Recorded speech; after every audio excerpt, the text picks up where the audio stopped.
저는 오늘 이제 푸아송 분포와 그리고 마코브 체인 몬테카를로에 대해서 소개를 하려고 했는데 그 앞장에서 너무 많은 시간을 쓸 것 같아서 마코브 체인이나 몬테카를로 메서드는 이제 다음에 기회가 되면 한 번 더 하겠습니다. 일단은 그 푸아송 분포는 이제 확률론에서 하나 나오는 분포 중에 하나인데 이거를 이해하기 위해서 조금 몇 가지 사전 지식이 필요할 것 같아서 그 필요한 지식들을 이전 장에서 먼저 설명을 하고 그 다음에 이제 결론인 푸아송 분포까지 설명해 보도록 하겠습니다. 일단 시작하기 전에 질문 하나 할 건데 혹시 이 그림이 어느 논문에서 나온 그림인지 아시나요? 저요? 네. 사토시 논문에서 나왔습니다. 맞아? 정답을 알고 계시니까 이 그림은 이제 우리가 블록체인을 처음 배우는 이유인 이제 사토시 나카모토의 논문에서 나온 그림 중에 하나입니다. 우리가 이제 1장, 2장, 3장 해서 총 12장까지 있는데 챕터가 이거는 11챕터에서 나오는 설명인데 우리가 이런 그림들은 너무나 익숙합니다. 트랜직션이나 뭐 블록 이런 것들은 너무나도 많이 들어봤기 때문에 익숙한데 이제 이 앞장에서 나오는 수학에 대한 거는 사실 안 보고 넘어가는 경우가 많잖아요. 그래서 오늘은 얘가 여기서 하는 얘기가 무엇이었는지 한번 탐구해 보도록 하겠습니다. 일단은 확률의 어떤 사전 지식을 이해하기 위해서는 이런 것들이 필요한데 한번 하나씩 해볼게요. 이게 고등학교 과정이랑 대학교 과정이 섞여 있어서 이게 알고 계신 분도 있을 거고 알고 계신 분은 그냥 복습한다는 의미에서 한번 들으면 될 것 같고 잘 기억이 안 나시는 분들은 그냥 처음부터 확률에 이런 것들이 있었지 라고 되새기면서 가면 될 것 같습니다.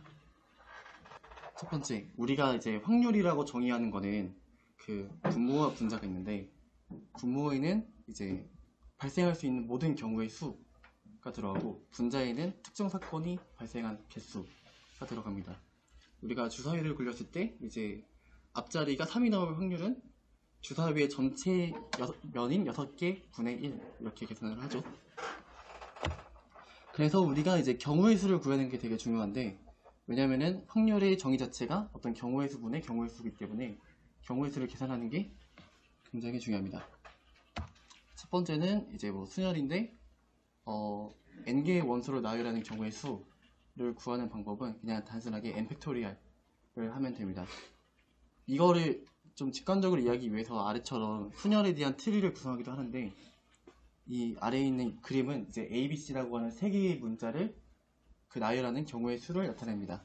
그래서 첫 번째 트리에는 A, B, C를 각각 선택을 하고 그 선택한 경우에서 파생될 수 있는 거를 다시 트리로 쪼개는 거예요. 그래서 A를 선택한 경우에는 그 다음에 올 거는 B와 C밖에 없다. 그래서 이렇게 하고 그 다음에 마지막 트리 완성하고 그 코딩 테스트 같은 거 보면은 이렇게 경우의 수를 구하는 문제가 굉장히 많이 나오는데 그러니까 제가 기억나는 문제 중에서 하나가 이제 쿠팡에서 배송 지역을 한 번씩 왔다 갔다 할 수 있는 뭐 총 경우의 수 이런 걸 구하는 문제가 있었거든요. 그래서 이런 것들은 이제 리커시브 메서드를 통해서 한번 구현을 해볼 수 있습니다.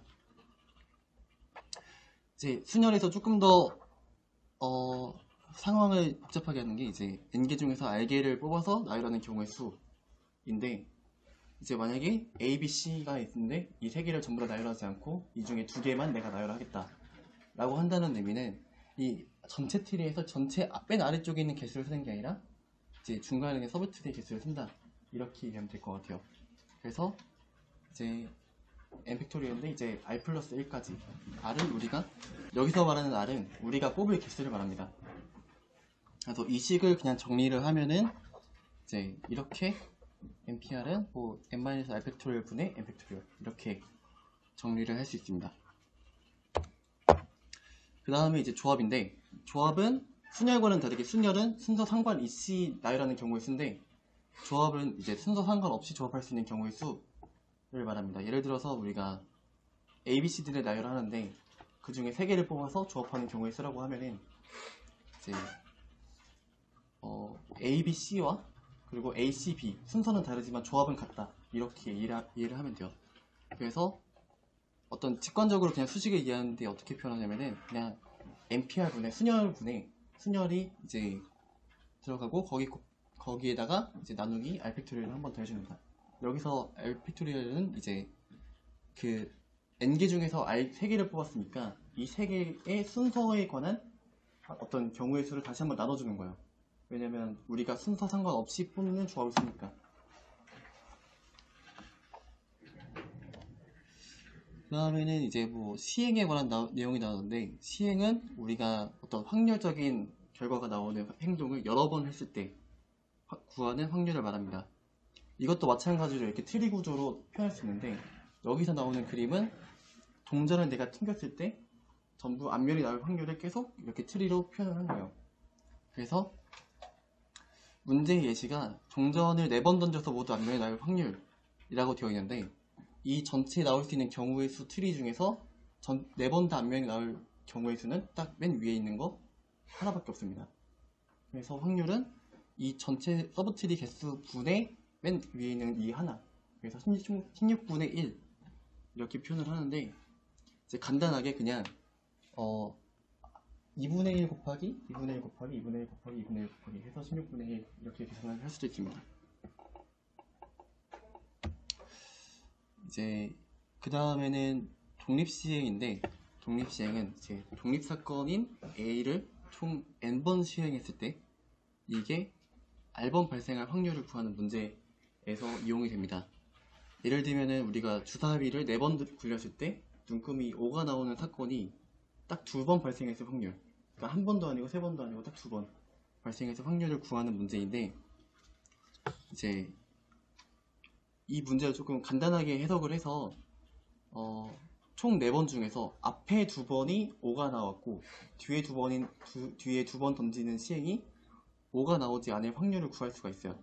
그래서 일단은 주어진 확률 조건이 이제 주사위를 던져서 나온 눈금이 5일 확률이 6분의 1, 아닐 확률이 6분의 5니까 앞에 5가 나온 확률 곱하기 6분의 1 곱하기 6분의 5, 6분의 5 해서 대략 0.01929 이렇게 값이 나옵니다.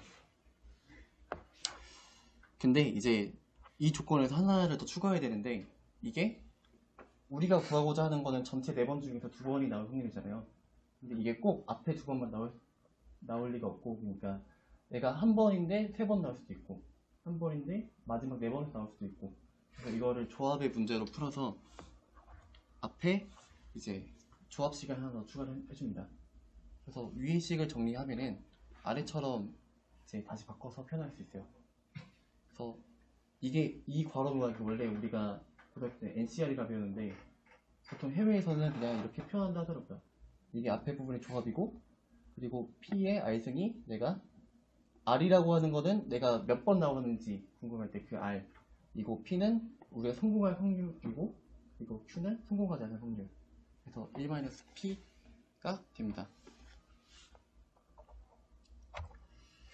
그래서 이거를 이제 대충 파이썬 코드로 계산을 해봤는데, 그래서 팩토리얼 코드 하나 계산하고, 그리고 밑에 있는 컨비네이션 코드를 짜가지고 우리가 이 조건에서 확률 계산했을 때 딱 11%의 결과를 볼 수 있습니다. 그러면 이제 우리가 경우의 수를 따지는 걸 다 했으니까 이제 확률에 대해서 얘기를 해야 되는데, 일단 2가지 용어가 있어요, 확률을 얘기할 때. 그래서 첫 번째가 이제 확률 변수. 이제 확률 변수라고 하면은 어떤 랜덤한 현상에서부터 나올 수 있는 모든 아웃풋을 확률 변수 X라고 합니다. 이거는 보통 집합이라고 보시면 돼요. 그래서 내가 주사위로 따지면은 1, 2, 3, 4, 5, 6 이 X 전체 집합이 되는 거고, 밑에 있는 확률 분포는 이제 함수인데, 내가 어떤 확률 변수를 줬을 때 이거를 어떤 확률 값으로 되돌려주는 함수라고 보면 되겠습니다. 주사위로 따지면은 이제 내가 여기다가 확률 분포 P에다가 5라는 값을 주었을 때 이제 6분의 1 이렇게 나오는 거죠. 이게 그냥 확률 분포라고 생각하면 됩니다. 그래서 이거를 잘 설명하는 하나의 그림이 있는데, 이제 동전을 2번 던져서 앞면이 하나라도 나올 확률을 이제 확률 변수와 확률 분포로 표현을 하면은, 여기서 말하는 H가 앞면이고 T가 뒷면인데, T는 한 번도 나오지 않았으니까 이제 확률 변수는 0이 되고 얘가 4분의 1로 갑니다. 그리고 마찬가지로 TH, HT는 한 번씩 나왔으니까 2분의 1. 그리고 2번 다 나온 경우에는 확률 변수가 2가 되고 4분의 1. 그래서 이 확률 분포 확률 변수는 0, 1, 2의 집합을 가진 확률 변수와 그리고 이거를 확률로 되돌려주는 분포 4분의 1과 2분의 1 이렇게 있다고 보면 됩니다. 그래서 수식으로 표현할 때는 그냥 p의 x 그 이퀄 표시하고 그냥 그 변수 내가 원하고 하는 변수를 입력하면 이렇게 4분의 1, 2분의 1, 4분의 1 이렇게 준다. 이제 확률 변수에는 두 가지 종류가 있는데 이산 확률 변수와 연속 확률 변수가 있습니다. 이산 확률 변수라고 하면은 이제 확률 변수가 셀 수 있는 것들, 카운터블하는 것들을 말하고 연속 확률 변수는 이제 셀 수 없는 실수의 집합을 말하는데 우리가 오늘 배우려고 하는 푸아송 분포는 위에 있는 이산 확률 변수에 속합니다. 이제 확률 분포에는 몇 가지 개념들이 있는데 이제 첫 번째가 기대값이에요. 기대값은 어떤 확률 변수 과정을 무한히 반복했을 때 얻을 수 있는 값의 평균이라고 계산을 해서 이제 그 각각의 확률 변수 원소와 그 확률 변수 원소의 확률을 전부 다 곱해서 서메이션 하는 게 이제 이 기대값입니다. 그러니까 기대값이라고 하면은 이제 이것처럼 이 예시는 이제 주사위를 굴린 거에 대한 예시인데 우리가 주사위를 다 계속 던져서 그 나온 눈급의 어떤 평균치를 구하면은 딱 3.5에 일치하게 돼요. 그래서 근데 그거를 매번 시행해서 얻는 게 아니라 이렇게 간단하게 계산만으로도 똑같이 결과를 구할 수 있다. 라는 게 이제 기대값의 의미입니다. 뭐 직관적으로 이해하면은 이제 기대값과 평균을 동일하게 보는데 우리가 뭐 각 반에 어떤 10명이 있는 학급의 평균을 구하려고 한다라고 하면은 이제 총 10분의 각 학급 점수 곱하기 그 3명 이렇게 평균을 구하잖아요. 그래서 이거를 그냥 확률로 해석하면은 이제 아래랑 똑같은 식이 되니까 기대값이 어떤 평균이라고 해석하면 됩니다. 그 다음에는 분산과 표준 편차인데 이거는 이번 슬라이드에서 그렇게 중요한 내용은 아니라서 그냥 간단하게만 보여드리고 가자면은 분산은 어떤 확률에서 그게 평균치보다 얼마만큼 떨어지는지를 표현하는 수치입니다. 그래서 우리가 확률 변수에 속한 원소 빼기 그리고 그 확률 분포의 평균의 제곱하는 이유는 이게 음수가 나올 때 양수로 높이기 위해서 그냥 제곱을 하는 거고 그 다음에 곱하기 평균 그 확률 값 이 x 원소에 대한 확률 값을 곱해서 전부 다 서메이션 하는 게 분산이고 그리고 이게 제곱을 했으니까 그걸 원래대로 값을 돌려주는 게 루트 씌운 표준 편차가 됩니다.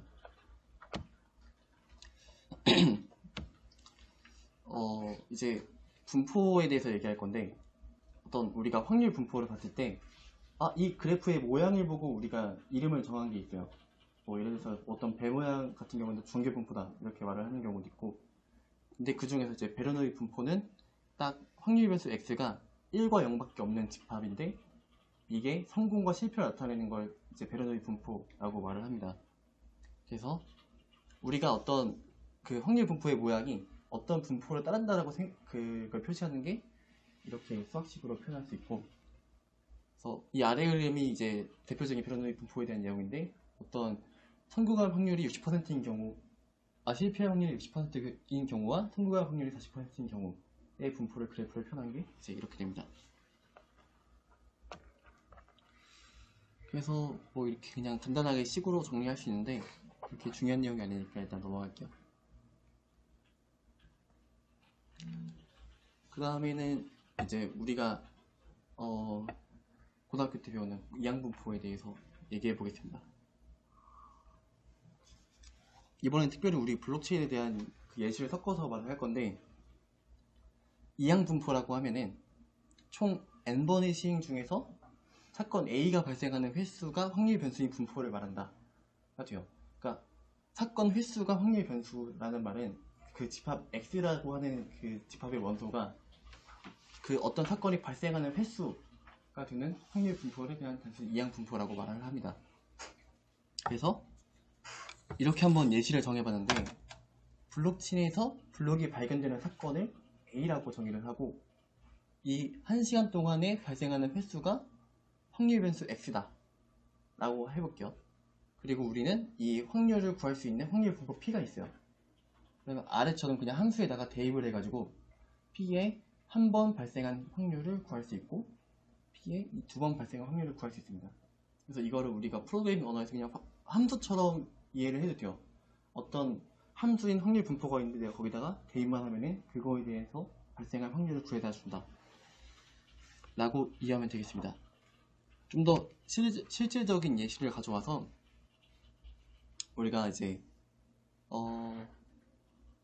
1분에 한 개의 블록을 발견할 확률을 60분의 1이라고 표현을 하고, 그리고 시행 횟수를 1시간이라고 하면은 이제 60분이니까 60이라고 정의를 했습니다.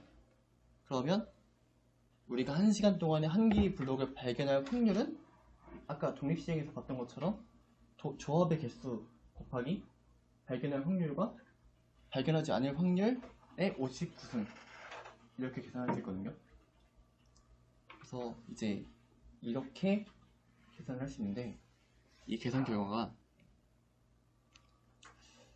이것도 아까 봤던 그 독립시행을 이제 코드로 다시 한번 표현한 건데 이렇게 나옵니다.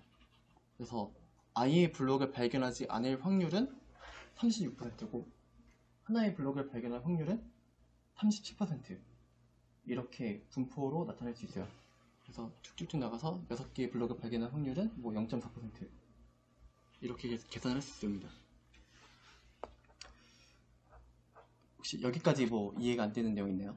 왜냐면은 이 다음에 이제 푸아송 분포에 대해서 설명할 거라서. 네, 그럼 넘어가 보도록 하겠습니다.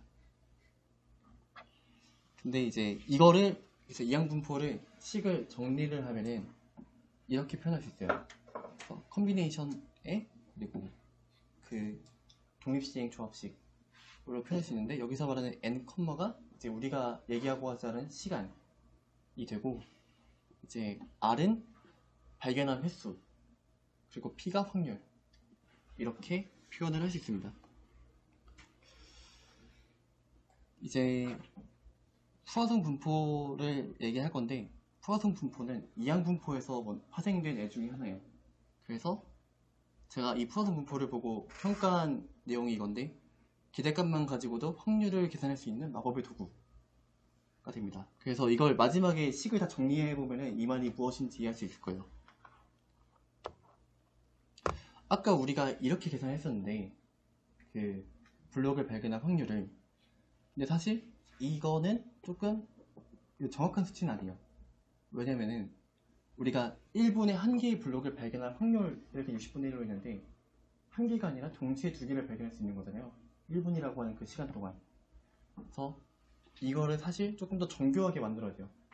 그래서 그 우리가 선택할 수 있는 방법 중에 하나가 이거를 분단위가 아니라 초단위로 바꾸는 거.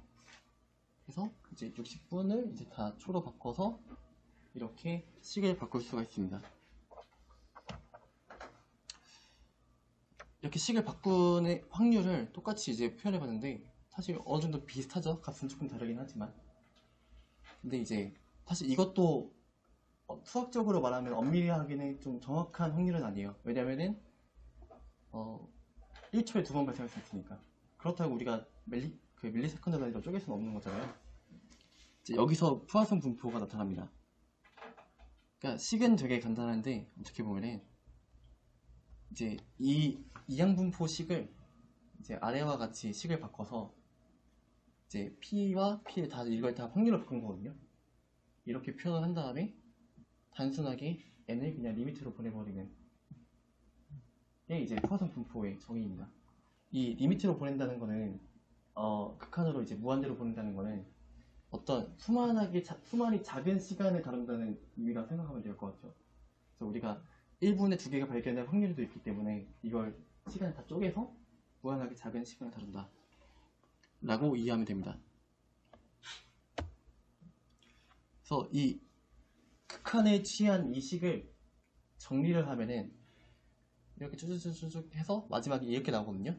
그래서 이거를 컨비네이션 바꾸고 넘기고 하는데, 이제 사실 여기서 전개하는 방법은 중요하지 않아요. 근데 전개할 때 왜 이런 게 나오냐라고 간단하게 말씀드리면은, 그냥 우리가 극한의 성질 중에서 자연상수 2를 이렇게 정리합니다. 그래서 마지막에는 그냥 얘를 이 식이 포함되어 있는 그 식을 2로 그냥 치환해서 결과적으로는 이렇게 나와요. 식이. 그러면 우리가 이 식으로 뭘 할 수 있냐면은 여기서 말하고 있는 람다는 내가 어떤 기대값, 우리가 어떤 블록체인에서 비트코인, 특별히 비트코인에 대해서 한정하면은 1시간에 나올 수 있는 블록의 기대값은 6이라고 할 수 있어요. 왜냐면 나카모토가 그렇게 설계를 했기 때문에. 그리고 여기서 말하는 n은 내가 궁금한, 그러니까 한 개를 발견할 확률이 얼마냐를 표현할 때 그 n이라고 보면 돼요. 그래서 이제 이거를 그냥 우리가 함수처럼 사용을 하면은 어떻게 사용할 수 있냐면, 우리가 현재 비트코인이 현재 기대값이 6인 수화성 분포라고 세고 있었거든요. 비트코인에서 이제 1시간 동안에 나카모토 선생님께서는 6개의 블록이 만들어지길 원했지만 이게 단 1개만 만들어질 확률도 존재하니까 그거를 계산하는 식이 이렇게 람다에다가 6을 대입하고 에다가 1을 대입하면은 이제 1%의 확률로 1시간에 단 1개만 만들어질 수 있다 라고 표현이 돼요. 이게 1%라고 하는 게 그 시간에서는 되게 작은 수치지만 이게 1년이라고 하는 긴 시간 동안 보면은 충분히 일어날 수 있는 사건이거든요. 이거는 그냥 제가 푸아송 분포를 화이트 코드로 짜봐서 한번 분포를 그린 건데 기대값은 6입니다. 그래서 여기 있는 이 X 표시가 6인데 1시간에 딱 정확히 6개가 만들어질 확률이 16.5% 정도가 되고 5개가 만들어질 확률도 16.5%. 그리고 점점 이게 값이 0으로 가까워지거나 커질수록 확률이 점점 떨어지는 걸 볼 수 있어요. 그래서 1시간에 한 20개가 만들어질 확률은 거의 이제 0에 가깝다 라고 보면 되겠습니다. 그래서 현재 비트코인의 사건을 정리를 해보면은 비트코인에서 아무런 블록도 만들어지지 않을 확률이 1.4%예요. 그리고 한 개만 발견될 확률이 4%예요. 그래서 이걸 분포를 쭉 그려봤는데 이제 당연히 17, 18, 19 갈수록 0이 가까워지는 걸 볼 수 있죠. 이제 결론입니다. 그러니까 푸아송 분포에 따르면은 이제 정말 1시간에 한 개도 발생되지 않을 사건이 충분히 발생할 수 있는데 실제로 그런 적이 있느냐가 궁금하잖아요. 그래서 이거를 찾아봤습니다. 이제 2017년 3월 21일 그리고 45만 8,000번 199번째 블록에서 이제 헤이트가 이제 딱 1씩 증가하는 거 볼 수 있죠. 이 블록이 생성되는데 총 1시간 36분이 소요가 되었어요. 그러니까 확률적으로 마이닝을 아무리 열심히 해도 블록이 생성이 안 된 경우가 실제로 있다 라고 보면 됩니다. 이제 이거는 특별하게 하나의 케이스만 가져와 봤는데 사실은 이제 전체 다 조사해보면은 이렇게 분포가 나타나요. 이 앞에 500초가 딱 한 9.3분 정도 되거든요. 그 중에 가장 이쪽이 좀 분포가 몰려있고 앞쪽이 이렇게 개수가 많은 이유는 이게 아마 디피컬티가 이제 사람들이 마이닝을 엄청 많이 하기 시작했을 때 그때 엄청 블록이 빨리 생성돼서 이 앞쪽에 몰려있던 부분이에요. 그리고 우리가 눈여겨봐야 할 부분은 이 부분입니다. 이게 우리가 유도했던 10분이 아니라 10분을 넘어서서 생성되는 블록이 꽤 많다. 이제 이 그래프는 그 비트코인 SV의 대표 주자인 크레이그 라이트 측에서 어떤 데이터를 분석한 그 내용인데, 그러면은 언젠간 블록이 만들어질 거라고 해도 이게 1시간 동안 내가 송금을 할 수 없다면은 그 시스템이 제대로 돌아간다고 평가할 수 있을까요? 지금 확률적으로 계속 이렇게 뭔가 블록이 안 만들어질 확률이 존재한다는 것이 어떤 시스템의 결함을 나타낸 걸 수도 있습니다. 다시 첫 번째 우리가 원래 파악하고자 했던 인형으로 돌아와서, 그래서 사토시께서는 뭘 하고 싶었냐면은 이제 푸아송 분포를 이용해 가지고 어태커가 어떤 포크에 성공할 확률을 구하고 싶었어요. 우리가 이제 마이닝을 하는데 어태커가 이제 정직한 사람보다 더 많은 경우를 51%라고 표현하잖아요. 근데 이 POW 알고리즘 특성상 어떤 확률적으로 뭔가 사건이 발생하기 때문에 딱 내가 51%의 마이닝 파워를 가지지 않은 상황에서 내가 딱 10%만 가지고 있었는데 어떤 기적의 확률로 인해서 내가 블록을 번복시킬 수 있는 거잖아요. 그래서 그 확률을 다 계산한 게 이제 이 코드입니다. 결과를 보면은 내가 이제 공격자인데 마이닝 파워를 10% 가지고 있다 라고 하고 여기서 말하는 Z가 내가 그 수정할 블록의 개수가 돼요. 그러니까 현재 블록에서부터 멀어진 개수가 아니고 내가 이제 첫 번째 블록을 첫 번째 블록 전부터 번복시키고 싶었을 때 성공할 확률이 20%예요.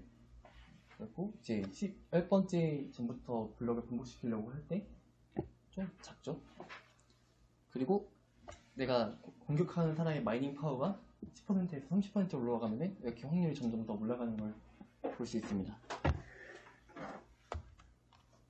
네, 저는 오늘 준비한 내용은 여기까지입니다.